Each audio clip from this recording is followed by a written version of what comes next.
is all you'll need for my goulash. Don't be deceived by the simple ingredients, it's absolutely delicious.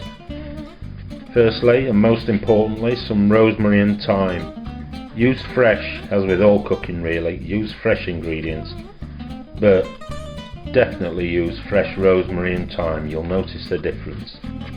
We're going to need a couple of beef stock cubes, some tomato puree, carrot for a bit of sweetness, an onion, garlic, of course paprika, and some diced beef. You don't have to buy the most expensive cuts of beef because you're going to be simmering and reducing it for a couple of hours, so it'll make any meat tender really.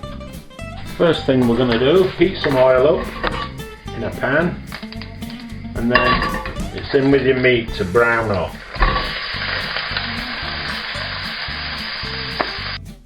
Once you've browned your meat off, take that out of the pan, but leaving all them lovely juices.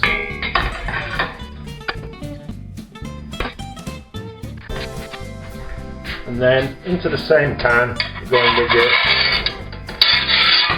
onions and carrots.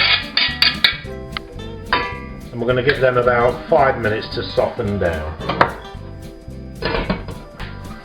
Once your onions and carrots have softened down, it's time to go in with some seasoning. Bit of freshly cracked black pepper, some salt,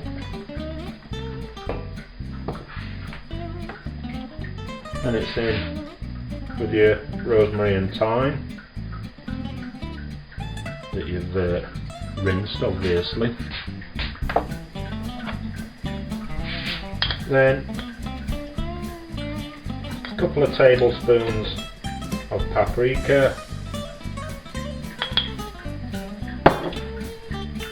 Give those a stir around so that they heat through. Soaking up the juices.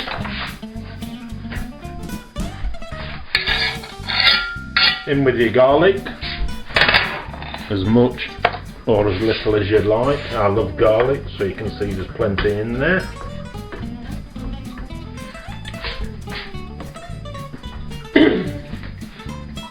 And it's in with about a tablespoon of tomato puree. Just warm that through. Don't worry if it looks a little dry because it's going to get wet in a minute. Last but not least, reintroduce your beef.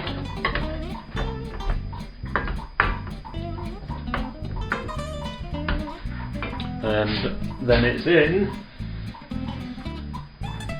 with your 2 beef stock cubes that you dissolve in about a litre of water. And this is where the fun or boredom, depending on your point of view, starts, because you're going to cover that and you're going to simmer it for 2 hours. This will really soften down the meat so it falls to pieces when you put it in your mouth. Delicious.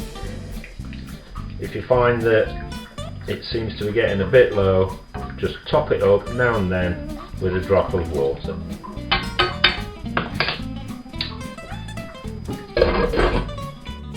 You've been simmering away for a couple of hours. Hopefully you're left with something like this. And whatever you do, remember to take out the stalks. You'll notice all the leaves have fallen off. They're in there. But remember to take those out, count them in and count them out. You don't want to be chewing on one of them when you're eating it. But this is absolutely delicious, so enjoy.